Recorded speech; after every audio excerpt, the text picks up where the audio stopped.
준이야, 아무도 믿지 말고 혼자만 알고 있어. 새벽 2시.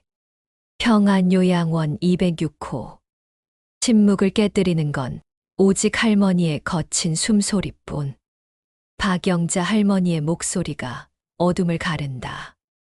떨리는 손이 내 손목을 움켜잡는다. 차갑다. 너무 차가워. 할머니의 눈이 갑자기 또렷해진다. 마치 안개가 걷히듯. 치매로 흐릿했던 그 눈이 순간 예리하게 번뜩인다. 준이야, 잘 들어. 아무도 믿지 말고 혼자만 알고 있어. 뭔가 중요한 말이다. 할머니의 손톱이 내 살을 파고든다. 아프다. 하지만 놓을 수 없다. 우체국. 사물함 247번. 내 목걸이. 할머니의 목소리가 점점 작아진다. 실처럼 가늘어진다. 그리고 깊은 잠에 빠져든다. 다음 날 새벽 5시 30분. 할머니는 싸늘한 주검이 되어 있었다. 여기서 잠깐 본격적인 이야기에 들어가기 전에 말씀드릴 게 있습니다. 이런 사연을 끝까지 전해드릴 수 있는 힘은 여러분의 작은 손길에서 옵니다. 구독과 좋아요, 그리고 알림 설정을 해주신다면 제게 정말 큰 힘이 됩니다. 김순희, 올해 44살. 주름이 깊게 패인 손. 휘어진 허리. 30년간 남의 일을 하며 살아온 흔적들이다. 20살에 시집와서 25세 홀로 됐다. 교통사고였다. 하루아침에 세상이 무너졌다. 2살, 4살짜리 아이들을 품에 안고 오열했던 그날이 아직도 생생하다. 아이들이 엄마를 올려다보며 물었다. 아빠가 언제 오냐고. 거짓말을 했다. 곧 온다고. 하지만 아빠는 영영 오지 않을 거라는 걸 엄마만 알고 있었다. 그때부터였다. 가정부로, 간병인으로, 청소부로. 안 해본 일이 없다. 손톱 밑에 때가 끼고 무릎이 까지고 허리가 부러져도 일했다. 아이들이 대학을 졸업하고 취업할 때까지 30년을 그렇게 살았다. 그리고 평안요양원에 온 지 벌써 15년째다. 원장은 항상 같은 말을 했다. 고생이 많다고. 하지만 나에게는 당연한 일이었다. 여기 어르신들은 내게 가족이나 다름없었으니까. 특히 박영자 할머니는 5년 전 처음 할머니를 만났을 때의 기억이 선명하다. 다른 어르신들과 달랐다. 눈빛이 살아있었다. 품격이 느껴졌다. 할머니는 내 이름을 듣더니 좋은 이름이라고 했다. 본인 딸 이름과 비슷하다면서. 하지만 그 딸은 한 번도 찾아오지 않았다. 아들도 마찬가지였다. 바쁘다는 핑계만 댔다. 할머니는 서운해했지만 금세 미소를 지었다. 순이가 있다고. 그때부터였다. 할머니가 나를 친딸처럼 대하기 시작한 건 첫 겨울이었다. 할머니가 갑자기 고열에 시달렸다. 40도를 오르내리는 열에 정신을 잃기도 했다. 밤새 간병했다. 찬 수건으로 이마를 식혀주고 물을 먹여드리고 손을 잡고 있었다. 새벽 4시쯤이었을까. 할머니가 눈을 떴다. 그리고 내 손을 꽉 잡으며 말씀하셨다.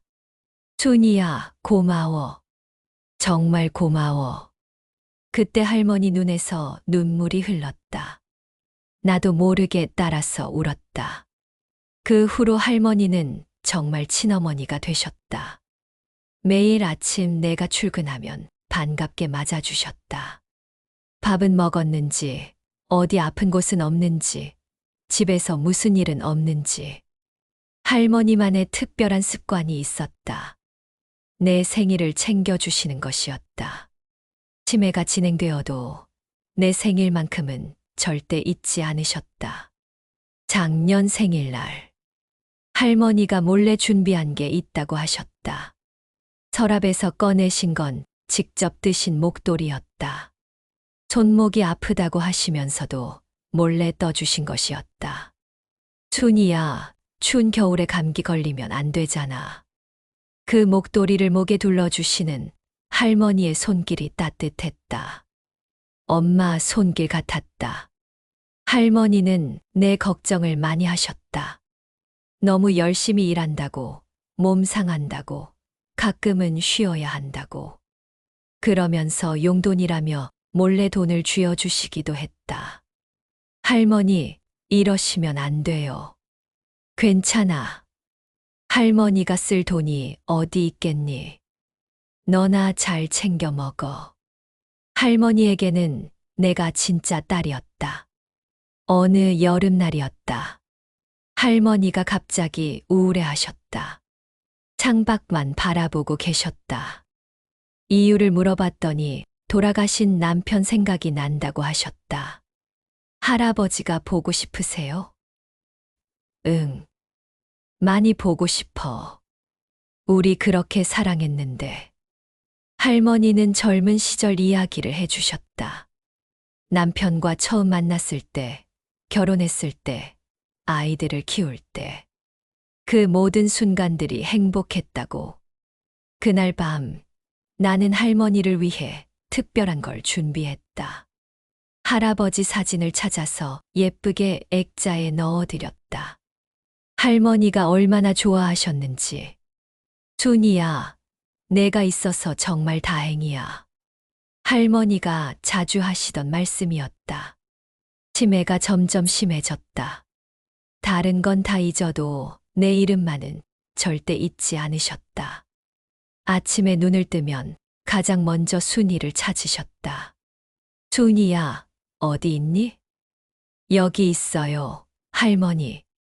다행이다. 순이가 없으면 할머니 어떻게 살아? 마지막까지도 그러셨다. 나를 찾으시고, 내 손을 잡으시고, 고맙다고 하시고. 하지만 이제 할머니는 없다. 차가운 주검이 되어 영안실로 옮겨졌다. 할머니가 돌아가신 다음 날, 나는 할머니 방을 정리하고 있었다. 개인 물품들을 정리해서 가족들에게 전달하라는 지시였다. 5년 동안 한 번도 안 오던 사람들이 이제 와서 뭘 찾겠다고. 옷장을 정리하던 중이었다. 할머니의 카디건 주머니에서 뭔가 딱딱한 게 만져졌다. 작은 종이였다. 종이를 펼쳐보니 떨리는 글씨로 적혀 있었다. 우체국 사물함 247번. 뭘까? 왜 할머니가 이런 걸 숨겨두셨을까? 그때 할머니의 몸을 닦아드릴 때 봤던 게 떠올랐다. 멍자국들. 팔뚝에, 어깨에, 등에. 곳곳에 시퍼런 멍이 들어 있었다. 물어봤지만 할머니는 대답하지 않았다. 그저 고개를 저었을 뿐이었다. 그리고 약물들. 할머니 침대 밑에서 발견한 수상한 알약들. 처방전에 없는 약들이었다. 약에 적힌 성분을 보니 진정제였다. 그것도 강한 것. 왜 할머니가 이런 약을? 그 순간 소름이 돋았다. 혹시 할머니에게 무슨 일이 있었던 걸까? 하지만 확신할 수 없었다. 치매 환자들은 종종 넘어지기도 하고 약물 치료도 복잡하니까. 그렇게 생각하려 했다. 하지만 할머니의 마지막 말이 계속 맴돌았다. 아무도 믿지 말고 혼자만 알고 있으라는 그 말이. 왜? 뭘 혼자만 알고 있으라는 거지? 그날 오후였다. 요양원에 낯선 분위기가 흘렀다. 직원들이 수군거렸다. 박 할머니 일로 난리라고. 가족들이 시끄럽게 한다고. 가족들, 5년 동안 한 번도 안 오던 사람들이? 곧 알게 됐다. 박 할머니의 아들과 딸이 찾아왔다. 정장을 빼입고 비싼 차를 타고 딸의 목소리는 차갑다. 슬픔보다는 짜증이 묻어났다. 할머니 방이 어디냐고 물었다. 그들은 할머니의 유품을 뒤지기 시작했다. 서로 수군거리며 뭔가를 찾고 있었다. 엄마가 뭘 숨겨놨을지, 통장이나 인감 같은 거 있는지, 유언장은 없는지. 돈 얘기뿐이었다. 할머니에 대한 그리움이나 추억은 눈 씻고 찾아봐도 없었다. 그때 딸이 나를 불렀다. 엄마를 돌보느라 고생했다고 했다. 그러면서 혹시 엄마가 뭔가 특별한 말을 하지 않았냐고 물었다. 어디에 뭘 숨겨놨다든지. 역시나였다. 순간 할머니의 마지막 말이 떠올랐다. 아무도 믿지 말고 혼자만 알고 있으라던 그 말이 거짓말을 했다. 특별한 말씀은 없었다고. 하지만 뭔가 본능적으로 말하면 안 될 것 같았다. 딸이 대답했다. 뭐 치매 환자가 무슨 제대로 된 말을 하겠냐고. 목소리에 할머니를 향한 조롱이 섞여 있었다. 그 순간 화가 치밀어 올랐다. 할머니는 치매가 있어도 따뜻한 분이었다. 나를 딸처럼 아껴주셨다. 그런 분을 이렇게 말하다니. 할머니는 좋은 분이었다고 말했다. 딸이 눈을 부라렸다. 간병사 주제에 참견하지 말라고 했다. 주제. 그 말이 가슴에 박혔다. 30년 동안 들어온 말이지만 여전히 아팠다. 하지만 참았다. 늘 그랬듯이. 그들이 떠난 후 나는 혼자 할머니 방에 앉아 있었다. 텅 빈 방. 할머니의 온기만 남은 이불. 눈물이 흘렀다. 정말 모르겠다고 할머니께 속삭였다. 그런데 그때였다. 간병사복에서 뭔가 바스락거리는 소리가 났다. 주머니를 뒤져보니 그 쪽지가 나왔다. 아까 할머니 방에서 발견했던 바로 그 쪽지. 우체국 사물함 247번. 할머니가 마지막으로 남긴 단서. 이게 뭘 의미하는 걸까? 그리고 왜 나에게만 알려준 걸까? 할머니가 돌아가신 지 사흘째 되던 날이었다. 밤 10시 순찰을 돌던 중 3층에서 이상한 소리가 들렸다. 누군가 울고 있는 소리. 아니, 신음소리에 가까웠다. 301호. 치매가 심한 김할아버지 방이었다. 문틈으로 살짝 들여다보니 충격적인 광경이 펼쳐져 있었다. 간병사 박미경이 할아버지를 거칠게 다루고 있었다. 옷을 강제로 벗기고 차갑게 식은 물로 몸을 닦고 있었다. 할아버지가 추워서 떨고 있는데도 시끄럽게 하지 마요, 할아버지. 박미경의 목소리는 차갑다. 할아버지가 신음을 내자 손으로 입을 막았다. 심장이 쿵쾅거렸다. 이게 맞나? 이런 식으로 어르신들을 돌보는 게 맞나? 더 충격적인 건 그 다음이었다. 약 먹을 시간이에요. 박미경이 꺼낸 건 할머니 방에서 봤던 그 진정제였다. 할아버지가 거부하자 억지로 입을 벌려 약을 밀어 넣었다. 삼키세요. 안 그러면 더 힘들어져요. 이게 간병이었나? 이게 돌봄이었나? 온몸이 떨렸다. 분노가 치밀어 올랐다. 하지만 어쩔 수 없었다. 혼자서는 아무것도 할 수 없었다. 다음 날 아침 김할아버지는 계속 잠만 잤다. 깨우려 해도 깨어나지 않았다. 진정제 때문이었다. 그제야 깨달았다. 할머니의 멍자국들, 숨겨진 약물들. 모든 게 이어지고 있었다. 며칠간 눈을 크게 뜨고 지켜봤다. 보이기 시작했다. 요양원에 숨겨진 민낯이.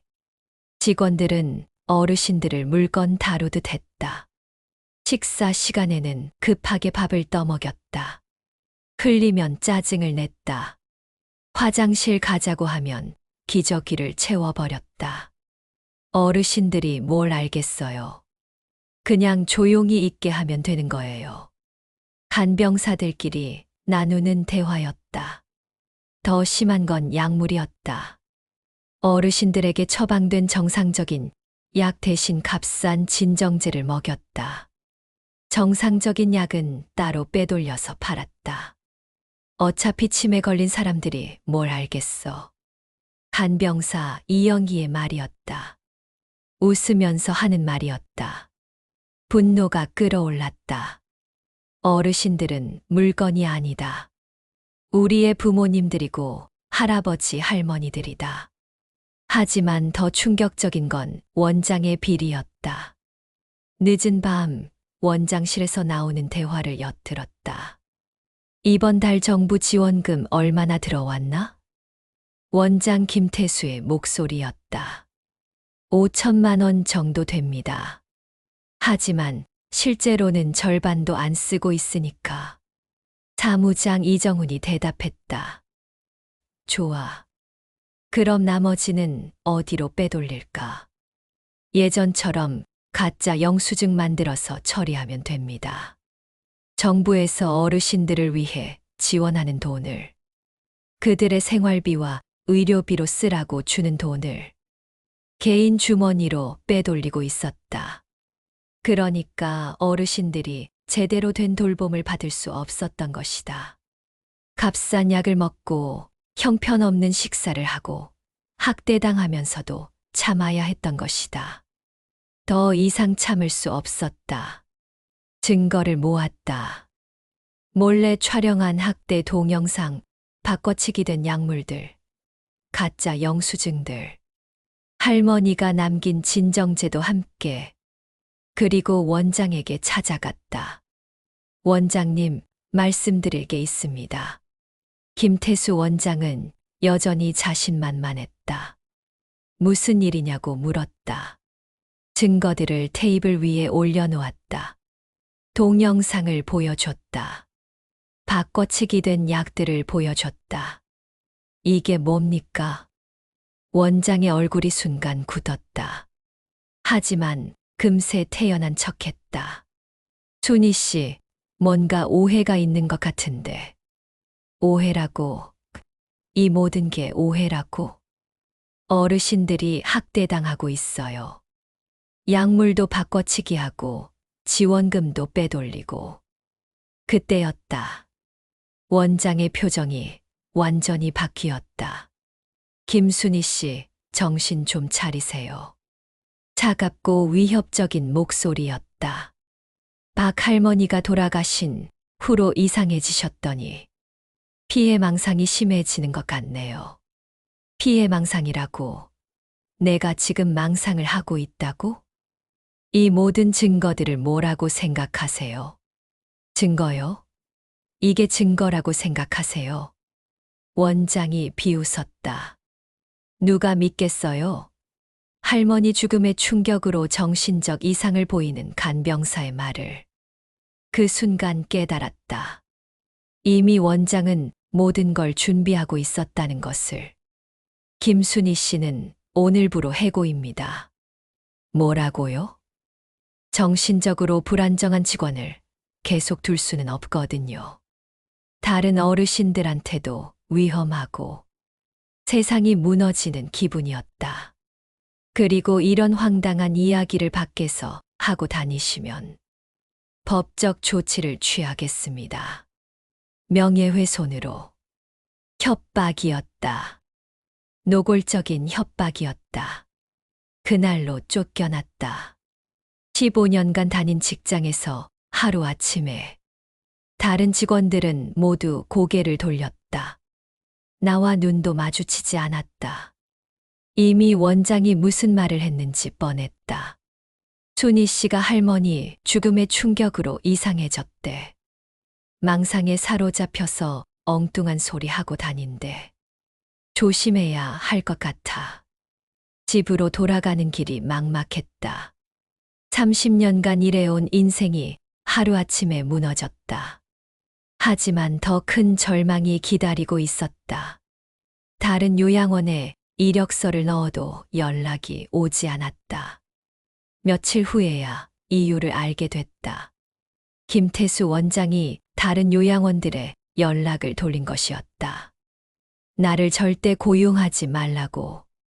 정신적으로 문제가 있는 위험한 인물이라고. 김순희 씨요? 아, 그분은 좀 문제가 있다고 들었는데요. 면접관의 차가운 시선이 아직도 생생하다. 블랙리스트에 올랐다. 요양원 업계에서 완전히 매장당했다. 생계가 막막해졌다. 아직 결혼하지 않은 둘째, 아이 걱정이 태산 같았다. 엄마, 괜찮아. 요즘 너무 우울해 보이는데. 아이가 걱정하는 목소리를 들으니 더 마음이 아팠다. 30년간 키워낸 자식들에게 짐이 되고 싶지 않았다. 일주일이 지났다. 절망 속에서 하루하루를 버텨내고 있을 때였다. 할머니가 남긴 쪽지가 다시 떠올랐다. 우체국 사물함 247번. 아직 확인하지 않았다. 너무 많은 일들이 한꺼번에 터져서 잊고 있었다. 할머니가 마지막으로 남긴 말씀도 함께 떠올랐다. 준이야, 아무도 믿지 말고 혼자만 알고 있어. 그때는 무슨 뜻인지 몰랐다. 하지만 이제는 알 것 같았다. 요양원에서 벌어지는 일들을 아무도 믿어주지 않을 거라는 뜻이었나? 혼자서 싸워야 한다는 뜻이었나? 새벽 5시였다. 잠이 오지 않아 밖으로 나왔다. 차가운 바람이 볼을 스쳤다. 발걸음이 자연스럽게 우체국으로 향했다. 24시간 개방된 우체국 로비였다. 사물함 247번을 찾았다. 가슴이 두근거렸다. 그런데 열쇠가 필요했다. 할머니 목걸이에 달려있던 작은 열쇠를 떠올렸다. 다행히 챙겨왔다. 떨리는 손으로 열쇠를 넣었다. 딸깍 문이 열렸다. 사물함 안에는 커다란 봉투가 들어있었다. 봉투를 열어보니 USB와 편지가 나왔다. 할머니의 손글씨로 쓰인 편지였다. 준이야, 이 편지를 읽고 있다면 할머니는 이미 세상을 떠났을 거야. 눈물이 핑 돌았다. 할머니의 목소리가 들리는 것 같았다. 내가 왜 이런 걸 남겼는지 궁금하겠지? 사실 나에게는 비밀이 있었어. 뭐라고? 할머니에게 비밀이 있었다고? 편지는 계속됐다. 나는 30년간 탐사보도를 했던 기자 박영자야. 경도인지장의 진단을 받고 이곳에 온 지 3개월이 됐지. 준이의 눈이 커졌다. 할머니가 기자셨다고? 처음에는 정말 혼란스러웠어. 기억도 자꾸 사라지고 멍해지는 시간들이 많아졌거든. 하지만 새벽이나 저녁 특정 시간에는 예전처럼 또렷해지곤 했어. 그래서 할머니가 유독 새벽 시간에 예리했던 거구나. 준이는 고개를 끄덕였다. 그 명료한 순간들에 이곳에서 벌어지는 일들을 보게 됐어. 처음에는 믿을 수 없었지. 하지만 기자였던 본능이 깨어나더라고. 편지 글씨가 점점 더 또렷해졌다. 마치 할머니의 정신이 맑아지는 순간에 쓴 것 같았다. 어르신들이 학대받는 모습, 약물이 바뀌는 것들, 돈이 빼돌려지는 장면들. 모든 걸 목격했어. 그래서 내가 할 수 있는 한 증거를 모았지. USB 속에는 할머니가 정신이 또렷했던 순간들에 몰래 촬영한 결정적 증거들이 들어있었다. 직원들이 어르신들을 학대하는 동영상, 원장이 지원금을 빼돌리는 대화 녹음, 가짜 약물들의 사진, 모든 게 다 있었다. 순이야 혼란스러운 순간들이 많았지만 맑은 정신이 돌아올 때마다 한 가지만은 확실했어. 이 일을 너에게 맡겨야 한다는 것 말이야. 편지의 마지막 부분을 읽는데 눈물이 멈추지 않았다. 내가 받을 고통을 생각하면 미안하다. 하지만 너만이 이 진실을 세상에 알릴 수 있어. 치매 환자의 말은 아무도 믿어주지 않거든. 하지만 너의 증언과 내가 모은 증거가 함께라면 달라질 거야. 할머니는 모든 걸 계산하고 계셨다. 자신의 상황도, 순이가 겪을 어려움도, 그리고 진실을 밝혀낼 방법까지. 순이야, 내 기억은 점점 사라져갔지만 너에 대한 사랑만큼은 절대 잊지 않았어. 너는 이곳의 유일한 양심이었고 어르신들의 마지막 희망이야. 편지 마지막에는 이런 말이 적혀 있었다. 순이야, 힘들겠지만 끝까지 싸워줘. 또렷했던 모든 순간들이 너를 위한 거였어. 내가 하늘에서 지켜볼 테니까. USB의 마지막 폴더를 열었다. 순이에게라는 제목의 동영상 파일이 있었다. 클릭하니 할머니의 모습이 나타났다. 치매 증상이 없던 맑은 순간에 촬영하신 것 같았다. 순이야, 할머니 마지막 이야기 들어줄래? 화면 속 할머니는 평소보다 훨씬 또렷하셨다. 사실 나에게는 비밀이 하나 있어. 치매에 걸리기 전까지 할머니는 꽤 성공한 사업가였거든. 뭐라고? 할머니가 사업가였다고? 부동산으로 돈을 많이 벌었어. 하지만 치매에 걸리고 나서 자식들이 할머니를 여기로 버린 거야. 할머니의 목소리에 슬픔이 묻어났다. 자식들은 내 재산만 노리고 있어. 내가 빨리 죽기만 기다리고 있다고. 그래서 5년 동안 한 번도 찾아오지 않았던 거구나. 하지만 나에게는 진짜 딸이 있었어. 바로 너야, 순이야. 할머니가 화면을 보며 미소 지으셨다. 그래서 내 전 재산은 너에게 물려주고 싶어. 50억 정도 될 거야. 50억이라고? 이 돈으로 진짜 어르신들을 위한 요양원을 만들어줘. 약속해줘. 심장이 미친 듯이 뛰었다. 할머니가 나에게 50억을 남기셨다고? 유 원장은 변호사 사무소에 맡겨뒀어. 김철수 변호사님께 연락하면 될 거야. 새벽 6시. 우체국에서 나와 공원 벤치에 앉아 있었다. 머리가 복잡했다. 할머니가 남긴 증거들. 그리고 50억이라는 유산. 모든 게 꿈만 같았다. 하지만 동시에 무거운 책임감이 느껴졌다. 할머니가 마지막으로 내게 맡긴 사명. 요양원의 진실을 세상에 알리는 것. 그리고 진짜 어르신들을 위한 요양원을 만드는 것.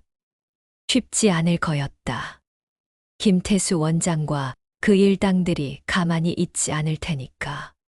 하지만 할머니의 마지막 말씀이 떠올랐다. 힘들겠지만 끝까지 싸워줘. 내가 하늘에서 지켜볼 테니까. 그리고 요양원에 계신 다른 어르신들 얼굴도 떠올랐다. 김할아버지, 이할머니, 박할아버지. 모두 누군가의 부모님들이고 할아버지, 할머니들이다. 그분들이 지금도 학대받고 있을 거였다. 내가 나서지 않으면 아무도 구해주지 않을 거였다. 결심했다. 끝까지 싸우기로. 할머니와의 약속을 지키기로. 어떤 위험이 따르더라도, 어떤 고통이 기다리더라도 진실을 밝혀내고야 말겠다. 순이의 손이 떨렸다. 밤 11시 작은 원룸에 혼자 앉아 있었다. 형광등 불빛 아래에서 USB가 차갑게 빛났다. 마치 판도라의 상자 같았다. 열면 안 될 것 같은, 하지만 반드시 열어야 할 것 같은. USB를 컴퓨터에 꽂는 순간 화면이 깜빡였다. 하드디스크가 돌아가는 소리가 유난히 크게 들렸다. 그리고 지옥이 펼쳐졌다. 수십 개의 파일들이 나타났다. 날짜별로 정리되어 있었다. 할머니가 얼마나 치밀하게 증거를 모았는지 알 수 있었다. 첫 번째 파일명이 보였다. 학대 증거. 파일 크기만 봐도 꽤 긴 영상이었다. 클릭하자마자 순이의 혈관이 얼어붙었다. 화면 속에서 간병인이 웃으며 할머니를 휠체어에서 밀어떨어뜨리고 있었다. 일부러, 계획적으로. 할머니가 바닥에 넘어져 신음하는데도 그들은 웃고 있었다. 더 끔찍한 건 그 다음이었다. 넘어진 할머니를 일으켜 세우지도 않고 그냥 방치했다. 20분 넘게 할머니가 바닥에서 도움을 요청하는 소리가 마이크에 생생하게 담겨 있었다. 도와주세요. 아파요. 하지만 아무도 오지 않았다. 간병인들은 복도에서 수다나 떨고 있었다. 이게 뭐야? 이게 대체 뭐야? 순이의 입술이 파르르 떨렸다. 손바닥에는 차가운 식은땀이 흘렀다. 가슴이 답답해서 숨쉬기 어려웠다. 두 번째 파일. 약물 바꿔치기. 더욱 충격적이었다. 간병인들이 어르신들의 혈압약을 비타민으로 바꿔치고 있었다. 당뇨약도 마찬가지였다. 생명을 좌우하는 약물을 장난감처럼 다루고 있었다. 화면 속에서 그들은 마치 게임하듯 킬킬거리며 웃고 있었다. 더 소름 끼치는 건 그들의 대화였다. 어차피 몰라. 치매 걸린 사람들이니까. 맞아, 맞아. 우리가 뭘 줘도 몰라. 약물을 바꿔치는 손길이 너무도 자연스러웠다. 이미 수십 번, 수백 번 해본 일인 것 같았다. 순이가 책상을 움켜쥐었다. 손톱이 깊게 파고들어 하얀 자국이 났다. 가슴 깊은 곳에서 분노가 끓어올랐다. 혈압이 오르는 게 느껴졌다. 세 번째 파일은 음성 녹음이었다. 원장의 목소리가 선명하게 들렸다. 정부 지원금 3억 중 절반을 개인 계좌로 빼돌리라는 지시. 급식비를 하루 3,000원으로 줄이라는 명령. 어르신들을 맛을 못 느낀다며 조롱하는 음성. 순이가 헤드폰을 벗어던졌다. 원장의 목소리가 귓속에서 계속 맴돌았다. 메스꺼웠다. 토할 것 같았다. 네 번째 파일이 가장 충격적이었다. ATM기 앞에서 어르신의 카드로 돈을 뽑아내는 직원들. 치매 환자의 통장에서 2천만 원을 빼내며 웃고 있는 모습. 카드를 복사해 놨다고 자랑하는 목소리. 순이의 주먹이 불끈 쥐어졌다. 온몸이 분노로 떨렸다. 그때 마지막 파일이 눈에 띄었다. 순이에게 최종 편지. 클릭하는 손가락이 덜덜 떨렸다. 순이야, 내가 이 글을 읽고 있다는 건 내가 이미 이 세상을 떠났다는 뜻이겠지. 순이의 눈이 커졌다. 글자 하나하나가 심장을 찌르는 것 같았다. 미안해, 순이야. 할머니가 거짓말을 했어. 나는 그냥 죽어가는 노인이 아니었어. 무슨 소리인지 이해할 수 없었다. 순이가 화면에 더욱 가까이 얼굴을 댔다. 나는 30년간 탐사보도를 했던 기자 박영자야. 이곳에 잠입한 건 3개월 전이었어. 전국 요양원 비리를 조사하던 중 이곳이 가장 심각하다는 제보를 받았거든. 순이의 머리가 하얘졌다. 할머니가 기자였다고. 그 따뜻하고 온화했던 할머니가. 하지만 증거를 모으는 중에 너를 만났어. 순이야, 너는 이곳 유일한 양심이었어. 어르신들을 정말로 사랑했고 진심으로 보살폈지. 눈물이 핑 돌았다. 할머니의 목소리가 들리는 것 같았다. 이제 내가 해야 할 일을 말해줄게.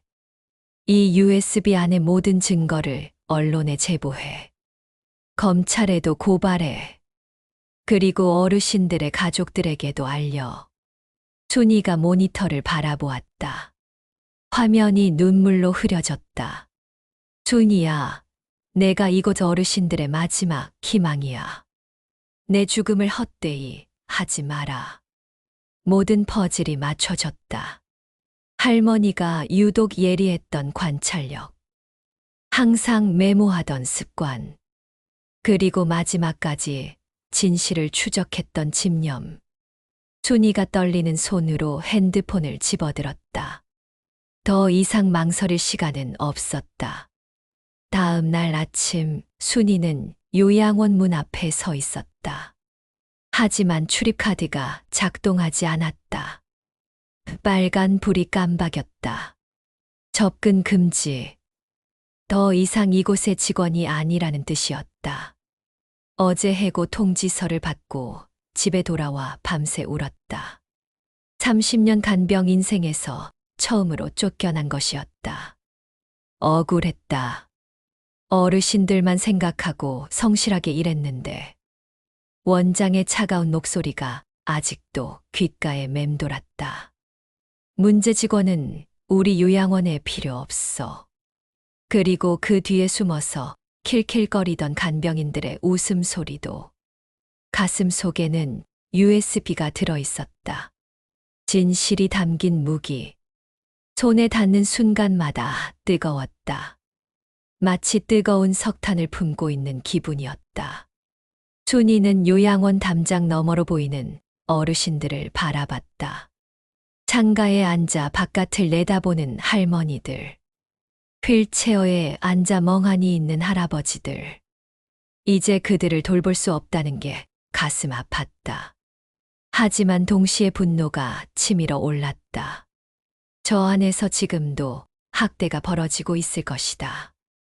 약물 바꿔치기도 계속될 것이고 돈도 빼앗기고 있을 것이다. 정말 언론에 제보해도 될까? 순이의 머릿속은 복잡했다. 해고당한 직원의 보복이라고 할 텐데 누가 믿어줄까? 하지만 할머니의 마지막 편지가 계속 떠올랐다. 내 죽음을 헛되이 하지 마라. 그 말이 귓가에서 맴돌았다. 순이가 집으로 돌아가는 길에 PC방에 들렀다. 요양원에서 쫓겨나면서 개인 물건도 제대로 챙기지 못했다. 컴퓨터 사용할 곳이 필요했다. 구석진 자리에 앉아서 USB를 꽂았다. 모든 파일을 다시 한번 확인했다. 증거는 확실했다. 하지만 과연 누가 믿어줄까? 그래도 해야 했다. 할머니와의 약속 때문에, 어르신들 때문에 더 이상 방치할 수는 없었다. 복사를 마치고 USB를 주머니 깊숙이 넣었다. 이제 행동할 시간이었다. 퇴근. 아니, 이제는 퇴근이 아니었다. 순이에게는 더 이상 출근할 곳이 없었다. 집으로 돌아와 노트북을 켰다. 인터넷을 뒤져 탐사보도 전문 기자들의 연락처를 찾아냈다. 수십 개의 번호가 나왔다. 첫 번째 전화를 걸었다. MBC 시사 매거진이었다. 담당자가 요양원 비리 제보라는 말에 즉시 관심을 보였다. 학대, 약물 조작, 횡령의 모든 증거가 있다고 하자 전화 너머로 의자 끄는 소리가 들렸다. 혹시 현재 해당 요양원에서 근무하고 계신가요? 기자의 질문에 순이가 잠시 망설였다. 해고당했다고 말하면 신빙성이 떨어질까봐 최근에 그만뒀습니다. 아, 그렇군요. 그만두신 이유가 있나요? 제보하려고 하는 내용과 관련이 있습니다. 기자가 흥미를 보였다. 바로 다음 날 만나기로 했다. 3일 후 순이는 방송국에 앉아 있었다. 카메라 앞에 서니 온몸이 떨렸다. 하지만 할머니 생각에 마음을 다잡았다. 얼굴은 모자이크 처리되었지만 목소리만큼은 또렷했다. 3년간 해당 요양원에서 근무한 간병사라고 신분을 밝혔다. 더 이상 묵과할 수 없다고 말했다. 화면에 할머니가 촬영한 영상들이 나오기 시작했다. 전국이 충격에 빠질 만한 내용들이었다. 순이의 증언이 이어졌다. 어르신들을 일부러 넘어뜨리고 약을 바꿔치기 하고 정부 지원금을 빼돌리는 실상을 낱낱이 고발했다. 가장 충격적인 건 개인 통장에서 돈을 빼내는 것이라고 말했다. 기자가 증거 확보 경위를 물었다. 전직 기자이셨던 돌아가신 박영자 할머니가 직접 촬영하셨다고 대답했다. 마지막까지 진실을 밝히려 하셨다고. 목소리가 울먹였다. 할머니가 마지막에 남기신 말씀을 전했다. 하지만 방송이 나간 직후 예상치 못한 반응이 돌아왔다. 방송 다음 날부터 순이에게 차가운 시선들이 쏟아졌다. 요양원 측에서 즉각 반박 성명을 냈다. 해고된 직원의 악의적인 보복이라고 주장했다. 증거 조작 가능성도 제기했다. 원장이 직접 나와서 기자회견을 했다. 순이 씨는 업무 태도에 문제가 있어서 해고된 직원입니다. 개인적인 원한 때문에 이런 거짓 주장을 하는 것 같습니다. 원장의 당당한 모습이 방송에 나갔다. 마치 자신이 피해자인 것처럼. 인터넷 댓글들이 순이를 향해 날아왔다. 돈 때문에 거짓말하는 거 아냐? 요양원에서 잘렸으니까 앙심을 품은 거지. 해고된 직원의 말을 왜 믿어? 증거가 너무 완벽해서 오히려 의심스럽다. 더 아픈 건 지인들의 반응이었다. 동네 사람들이 수근거렸다. 마트에서 장 보다가 뒤에서 속삭이는 소리가 들렸다. 순이 씨 방송 봤어. 요양원에서 잘렸다며? 그러게. 해고당한 게 억울해서 저런 거짓말 하는 거 아니야? 순이는 혼자 집에 앉아 그 댓글들을 읽으며 절망했다. 진실을 말했는데 오히려 의심받고 있었다. 할머니의 희생이 헛된 일이 되는 건 아닌지 두려웠다. 밤마다 잠이 오지 않았다. 과연 잘한 일일까? 혹시 내가 틀렸을까? 하지만 USB 속 영상들을 다시 보면 분노가 치밀어 올랐다. 이건 분명 진실이었다. 그런데 며칠 후 기적 같은 소식이 들려왔다. 방송사 취재진이 직접 잠입 취재를 하기로 한 것이다. 숨겨진 카메라와 녹음기를 가지고 요양원에 들어가 직접 확인해 보겠다는 것이었다. 2주 동안의 잠입 취재가 시작됐다. 취재진은 새로운 간병사와 보호자로 가장해 요양원에 들어갔다. 그리고 충격적인 현실이 그대로 드러났다. 잠입 취재 결과가 방송에 나갔다. 순이가 제보한 내용이 모두 사실이었다. 아니, 현실은 더욱 참혹했다. 취재진이 직접 촬영한 영상들이 연이어 공개됐다. 어르신들을 학대하는 장면, 약물을 바꿔치는 모습, 돈을 빼내는 장면, 모든 것이 생생하게 담겨 있었다. 전국이 분노했다. 청와대 국민청원에는 하루 만에 50만 명이 참여했다.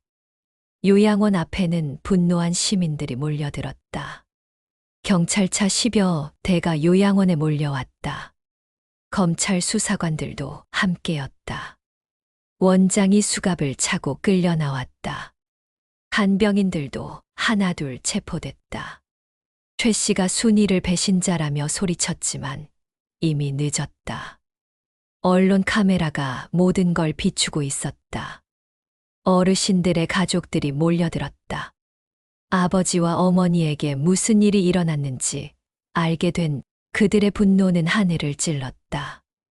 아비규환이었다. 순이는 멀리서 그 모습을 지켜보았다. 가슴이 아팠지만 후련했다. 바람이 불어왔다. 마치 할머니의 대답 같았다. 수사가 진행되면서 더 많은 진실이 드러났다. 수십 명의 어르신들이 피해를 입었고 횡령된 돈만 수십억 원에 달했다. 순이는 명예를 회복했다. 언론에서는 그를 용기 있는 고발자라고 지켜세웠다. 박영자 할머니와 다른 희생된 어르신들의 억울함도 풀렸다. 하지만 진짜 놀라운 일은 따로 있었다. 수사 과정에서 박영자 할머니의 숨겨진 과거가 드러났다. 할머니는 평생 검소하게 살았지만 실제로는 부동산으로 크게 성공한 자수성가 여성이었다. 젊은 시절부터 기자 일을 하며 번 돈으로 부동산 투자를 해왔고 그 결과 수십억의 재산을 모았던 것이다. 치매에 걸린 후 가족들에게 버림받아 요양원에 오게 됐다. 자식들은 할머니의 재산만 노리고 있었고 할머니가 정신을 잃을까봐 요양원에 맡겨버린 것이었다. 하지만 할머니는 마지막까지 정신이 또렷했다. 그리고 마지막 반전을 준비하고 있었다. USB 깊숙한 곳에 숨겨진 파일이 하나 더 있었다. 순이가 발견하지 못했던 최종 유언 영상. 정신이 또렷했던 순간 할머니가 직접 녹화한 유언 영상이었다.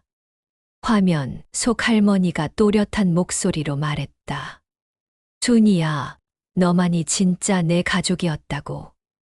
내 전 재산은 너에게 맡긴다고.